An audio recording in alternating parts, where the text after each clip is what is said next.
Olá, amigos internautas. Estamos iniciando o comentário das questões do simulado SAS, onde se vê a seguinte tirinha.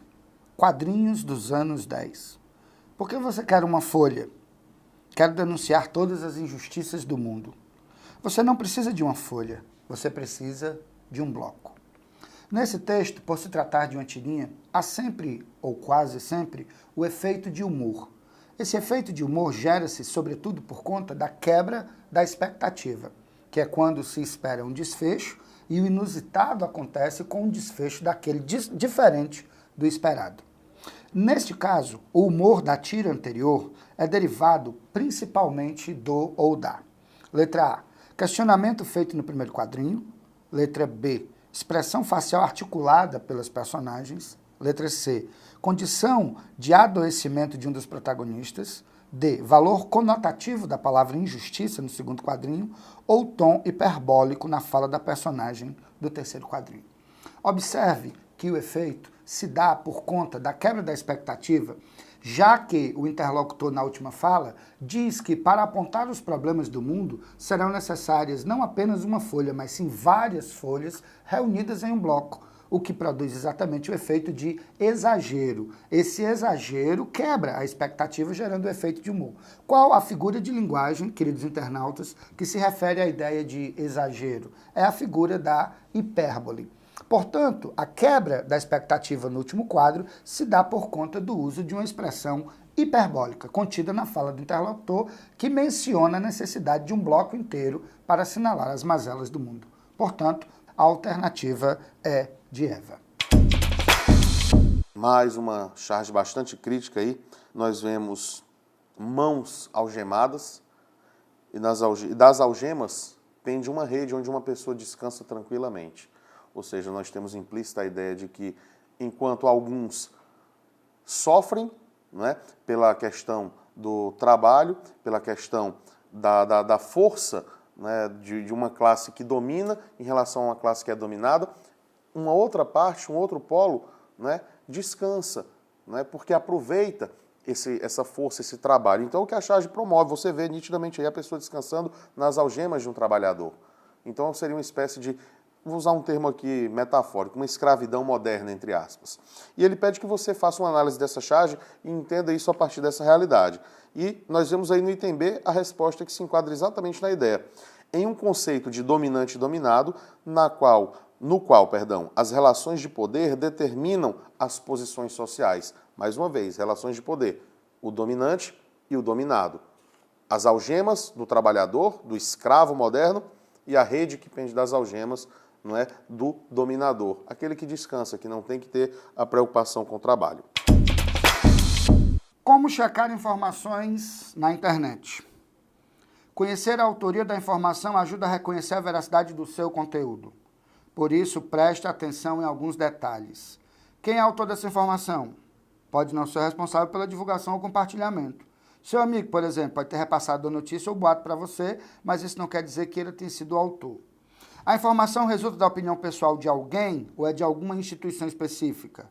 A origem do conteúdo é conhecida? A informação não contém erros? Qual a real data de publicação do conteúdo? Pode não ser a data em que a divulgação foi feita. Muitas vezes um boato ou lenda surge de tempos em tempos, travestida como algo recente. Pois bem, o texto apresentado mostra que alguns conteúdos veiculados na internet, né, eles apresentam problemas de veracidade, né, por conta da credibilidade e da procedência das informações.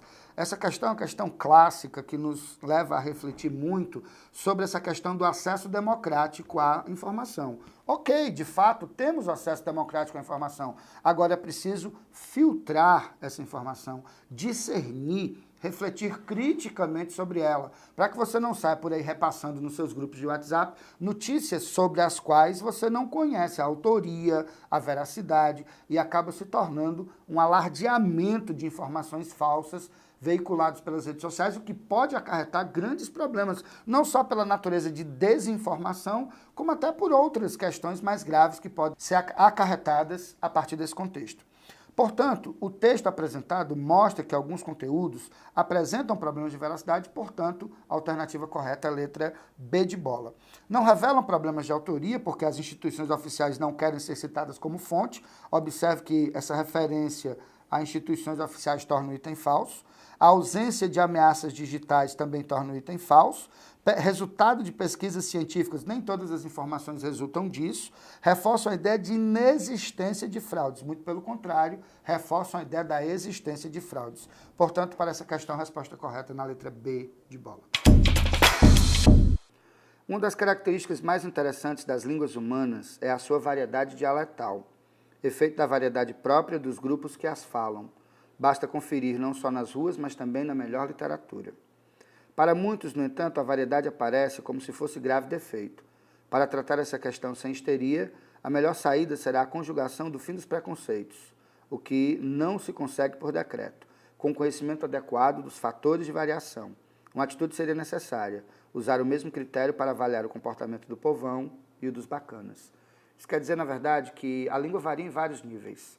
De lugar para lugar, é a chamada variação diatópica.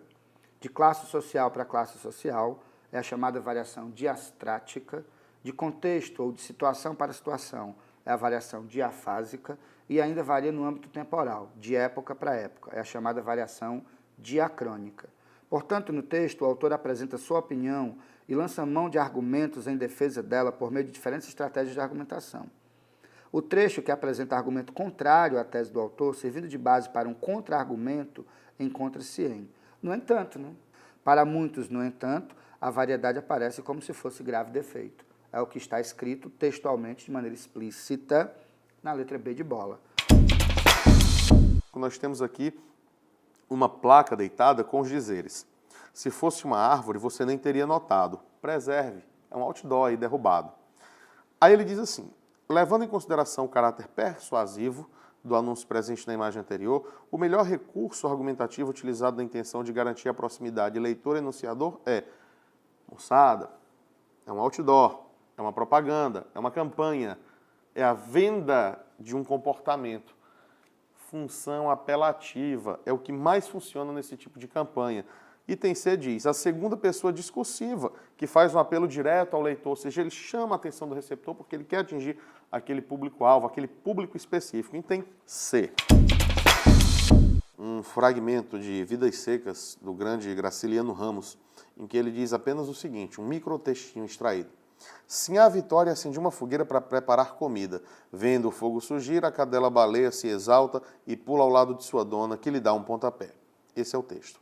Ele simplesmente pergunta o que se pode reconhecer nesse trecho do ponto de vista da sequência textual. Nós temos uma sequência de fatos. Há uma grande diferença entre ter uma sequência de fatos, uma sequência de características e uma sequência de opiniões e argumentos. Se eu tenho uma sequência de opiniões e argumentos, eu tenderia a ter um texto de caráter argumentativo, óbvio. Se eu tenho uma sequência de características, eu tenderia a ter um texto de predominância descritiva. Como eu tenho uma sequência de eventos, de fatos, não tem para onde correr. Nós temos aí um texto de caráter narrativo, o que se consolida no item C. Uma narrativa por meio da qual uma ação envolvendo Sinhá Vitória apresenta informações sobre a constituição da personagem perfeitamente. A própria realidade de pobreza, de miséria, de acender uma fogueira para preparar a comida, aquela coisa rústica do sertanejo. Ok? Item C de casa é a nossa resposta. Temos aqui uma postagem da rede social Instagram, em que se pode compartilhar fotos e vídeos. Nessa postagem há vários conectivos, sendo que então temos aqui na estrutura textual alguns conectivos destacados e qual aquele que realmente exprime a relação semântica adequada conforme as opções. Então temos aqui o se, traz a ideia de condição, pois apresenta uma hipótese sobre algo que poderia acontecer na estrutura e você sabe que se a pessoa souber que você sabe, ou seja, nesta condição, ela vai querer saber como você soube. Então, temos aqui o se traz a ideia condicional, apresenta uma hipótese sobre algo que poderia acontecer, portanto, a resposta correta item D.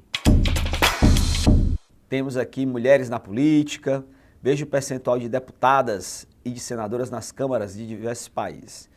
O infográfico apresentado traz os resultados de uma pesquisa realizada em diversos países sobre a atuação das mulheres na área da política. Os resultados apresentados indicam que aqui você vai ter alguns comparativos interessantes, importantes, e é essencial que se observe efetivamente esses percentuais, analisando cada país e as suas utilizações. E nesse comparativo, é perceptível que a porcentagem de mulheres no Senado é maior no Brasil do que no Uruguai. Temos aqui, se for observar a representação percentual, o Brasil tem uma representatividade maior do que o Uruguai. Então, a porcentagem de mulheres no Senado é maior no Brasil que no Uruguai. Portanto, resposta correta, item C. Temos aqui mulheres na política, veja o percentual de A Voz do Dono e o Dono da Voz.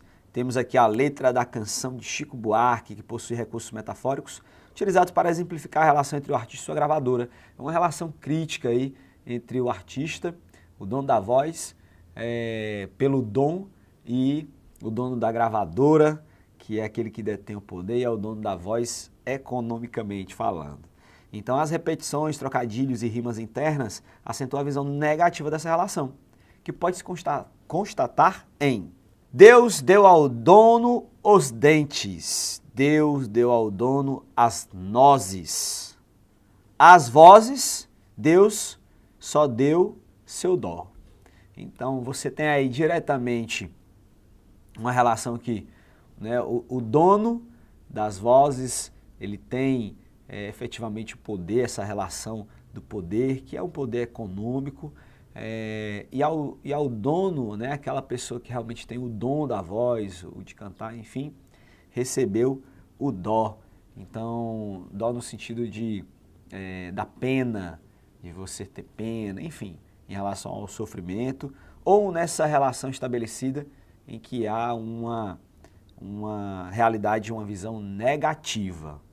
Portanto, temos aqui como resposta correta item E. Para esta questão, nós temos o texto Recife, Minha Cidade, do compositor Reginaldo Rossi, grande compositor popular brasileiro. Ei, Recife tem um coração. Ei, tem muito calor, muita emoção. Tem Luiz Gonzaga, rei do Baião, tem Alceu Valença, Anunciação. Recife tem encantos mil, ela é a Veneza desse Brasil. É intercortada por muitos rios, a capital do meu Pernambuco, capitania que deu mais lucro. Ela é a cidade que viu surgir 3 grandes heróis da nossa nação: o negrão Henrique e o branco Negreiros, o índio Felipe e o camarão. Observe que, com base na análise das sequências linguísticas da canção anterior, percebe-se o predomínio de um tipo textual. Injuntivo, pois o lírico procura instruir o leitor? Não, né? Injuntivo você teria se esse texto fosse uma receita culinária, um manual de instruções. Narrativo, pois o lírico destaca elementos como narrador, tempo, espaço e personagens, aí eu teria que ver um enredo, eu teria que ter um foco narrativo, eu teria que ter ações situadas no espaço-tempo, portanto também não temos um texto narrativo. Observe a letra E, expositivo, pois o eu lírico procura se esquivar da apresentação de informações sobre o objeto. Não, o texto expositivo é aquele que apresenta uma tese, sem argumentar sobre ela, apresenta fatos, não elementos de natureza plástica ou descritiva. Letra D, dissertativo, pois o eu lírico apresenta como principal finalidade o distanciamento do anunciatário, exatamente esse interlocutor, esse locutário, aquele a quem se manda a mensagem, o que também não é correto. Portanto, está certa a alternativa C, que fala sobre um texto de tipologia textual descritiva, pois o eu lírico se preocupa em expor diferentes aspectos do espaço recifense. Para essa questão correta, a alternativa C. Temos aqui uma tirinha tratando sobre rede social, Facebook. No que você está pensando? O Twitter, o que está acontecendo? E o Orkut, aonde foi todo mundo, né? Então, o Orkut que já ficou ultrapassado. E aí você tem As redes sociais permitem que os seus usuários facilmente compartilhem entre si ideias e opiniões. Então, na tirinha você tem uma rede social, né, que já se acabou, né, não existe mais. Nós temos uma rede social que trata sobre o que você está pensando, que é o Facebook. Então, demanda um pouco mais, apesar da dinamicidade, mas o que você está pensando demanda um pouco mais de elaboração. E temos o que está acontecendo, que é a rede social do Twitter, que trata diretamente dos acontecimentos, portanto ela é mais dinâmica, mais rápida, ok? Então, as redes sociais permitem que os seus usuários facilmente compartilhem entre si opiniões. Na tirinha, o Twitter é a rede social que mais se alinha à ideia de disseminação da informação em tempo real, porque tem uma atenção diretamente a tudo o que está acontecendo em tempo real. Então, temos, portanto, resposta correta, item D.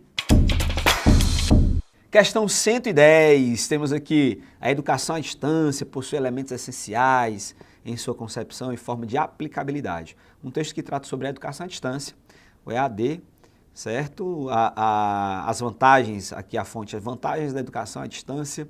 E com o advento das novas tecnologias, a sociedade tem vivenciado mudanças de paradigmas em vários setores. Nesse sentido, a educação à distância tem proporcionado a. Em relação ao texto em especial, temos aqui o aluno passa a ser um sujeito ativo de sua formação, ou seja, um foco efetivamente na autonomia do aluno, enquanto o agente que realmente realizador aí na educação à distância, ok? Então temos a promoção então do senso de autonomia dos alunos, que tem a liberdade de hora em relação ao tempo, a hora, enfim, a toda a sua programação diária e ali ele se organiza, estuda, pesquisa, avalia, se tornando um sujeito ativo em sua formação, ok? É um dos princípios fantásticos da educação à distância, colocado aqui em especial no texto. Então temos item D, promoção do senso comum de autonomia dos alunos, é o que a educação à distância tem proporcionado. Portanto, resposta correta, item D. Caetanos e não caetanos deste Brasil tão plural concluem em uníssono. Alguma coisa está fora de ordem, fora da nova ordem mundial. O que nos cumpre, a nós servidores públicos em especial, é questionar e achar resposta. De qual ordem tudo isso está fora? Nosso olhar recai hoje sobre realidades inéditas, e até a capacidade de ver a si ao outro não é mais tão fácil. Olhos vidrados, virtuais, nem sempre virtuosos em ver o igual em sua diferença, piscam sem reter o antes visto. O trecho anterior é parte do discurso da magistrada Carmen Lúcia Antunes ao tomar posse como ministra do Supremo Tribunal Federal. A maioria das opções linguísticas da ministra neste fragmento mostra preferência pela linguagem. A. Coloquial, pois ela recorre ao cancioneiro erudito brasileiro. Absurdo. Se ela tivesse optado por uma linguagem do cancioneiro erudito, não teríamos coloquialismos, e sim uma linguagem mais rebuscada, mais refinada. B. Jurídica, pois ela faz uso de termos técnicos específicos dessa área. Também é absurdo, porque ela foge do que a gente chama, entre aspas, aí, de juridiquês, essa linguagem tão técnica e específica. E o item C, poética, pois algumas palavras foram empregadas no sentido conotativo. Olha aqui o que é que ela diz, quando ela começa falando em caetanos e não caetanos deste Brasil tão plural. Quando ela fala que o nosso olhar, aqui no final, ó, nosso olhar recai. Então são expressões metafóricas, figurativas, o que fazem do texto, um texto com afeição, com viés poetizado, metafórico, o que marcaria o item C como a nossa resposta à questão. Os outros itens, item D, regional, pois há uma grande quantidade de arcaísmos, absurdo, linguagem arcaica, linguagem antiga. Item é informal, pois a desobediência gramatical nem termine de ler, porque você terminar de ler, falar em desobediência gramatical, nós temos um discurso metafórico, mas que foge do padrão da norma culta de maneira alguma. Item C é o nosso gabarito. Temos um texto que é discurso de posse da Nélida Pinhon na Academia Brasileira de Letras, ok? E nesse discurso há uma relação muito direta, uma relação direta com a formalidade que o momento exige, tendo em vista que é um discurso de posse de uma instituição prega aí à boa escritura, aos bons escritos e, consequentemente, ao uso da formalidade, ao uso da maneira formal de comunicação. Então, no trecho do discurso de posse da escritora Nélida Pinhon, na Academia Brasileira de Letras, verifica-se o uso de estruturas gramaticais típicas da norma padrão da língua. Esse uso trata diretamente ou contribui para a clareza e a organização da fala no nível de formalidade esperado para a situação. Então, temos aí a adequação, a clareza naquilo que se quer comunicar, que se deseja comunicar, e totalmente adequado à situação, aquilo que a situação exige como nível de uso da língua. Portanto, resposta correta, item B. Para essa questão, nós temos um fragmento de um dos mais belos, mais densos, mais profundos romances, não só do modernismo, mas talvez de toda a literatura brasileira. Estamos falando de São Bernardo, de Graciliano Ramos. E aqui nós temos um trecho final em que o narrador protagonista, Paulo Honório, reflete sobre a sua vida, reflete sobre a sua condição existencial, depois da perda trágica de sua esposa, depois do abandono de seus empregados, depois do início do processo de decadência da fazenda a qual ele dedicou tanto empenho para torná-la grande. O fragmento nos diz o seguinte: o que estou é velho, 50 anos pelo São Pedro, 50 anos perdidos, 50 anos gastos sem objetivo, ao maltratar-me e a maltratar os outros. O resultado é que endureci, calejei, e não é um arranhão que penetra esta casca, né? Esta casca espessa, e vem ferir cá dentro a sensibilidade embotada. 50 anos, quantas horas inúteis, consumir-se uma pessoa a vida inteira sem saber para quê. Comer e dormir como um porco, levantar-se cedo todas as manhãs e sair correndo, procurando comida, e depois guardar para os filhos, para os netos, para muitas gerações. Que estupidez, que porcaria. Não é bom vir o diabo e levar tudo? As janelas estão fechadas. Meia-noite. Nenhum rumor na casa deserta. Estraguei minha vida, estraguei estupidamente. E vou ficar aqui, às escuras, até não sei que hora. Até que, morto de fadiga, encoste a cabeça à mesa e descanse uns minutos. O romance regionalista dos anos 1930 preza pelo aspecto social e pela linguagem objetiva, além de ter como balizadores dessa produção temas como a seca, o êxodo rural e o nordestino. Dessa forma, por meio da personagem do texto anterior, Graciliano Ramos faz o quê? Observe que essa é uma questão que nós discutimos muito em sala de aula. É muito comum você ouvir dizer que o romance de 30 é o romance social, mas ser um romance social não quer dizer desprestigiar os aspectos da análise existencial, da análise psicológica, da vida interior do personagem. Nesse momento, por conta da rudeza social, por conta da hostilidade do meio, por conta de aspectos deterministas, Paulo Honório se revela um homem bruto, modificado, envelhecido. Portanto, há uma associação perfeita aí entre o elemento de natureza social e o elemento de natureza psicológica, que é exatamente o que nós vemos aqui na letra D de dado. Aponta o perfil psicológico do ser humano que, embrutecido e animalizado, aí você vê a tese da zoomorfização, né, da animalização do homem, que é um produto do meio, foi hostilizado pelo ambiente, sofre ao constatar sua solidão e frustração, esperando, portanto, ser vencido pelo cansaço em uma atmosfera de pessimismo e agonia, que é exatamente como termina o romance São Bernardo. O romance São Bernardo. Em Vidas Secas já se vê também o aspecto social, né? Mas sem tanto a sondagem psicológica. Em São Bernardo, há esse casamento entre o aspecto social e psicológico, como se afirma na alternativa D de dado. O comando da questão pergunta o seguinte: o chamado tempo do eu é o mote utilizado pela autora para discorrer acerca da utilização da internet nos dias de hoje. Baseando-se nisso, ela reconhece em seu discurso o impacto social das redes sociais.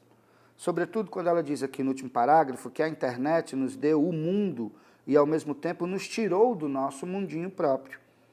Ele era muito mais restrito, verdade, mas nos permitia ter momentos solitários em que podíamos nos dedicar mais ao nosso self do que à selfie perfeita.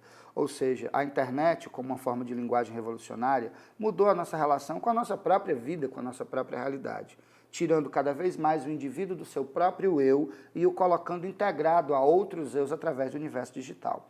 Portanto, de certo modo, o texto tem uma função crítica com relação às redes sociais, aos textos de mídia de comunicação de massa, que, na verdade, nos tiraram do nosso próprio eu e nos colocaram em contato com esse mundo das conexões relacionais digitais. Questão de número 28, resposta letra D.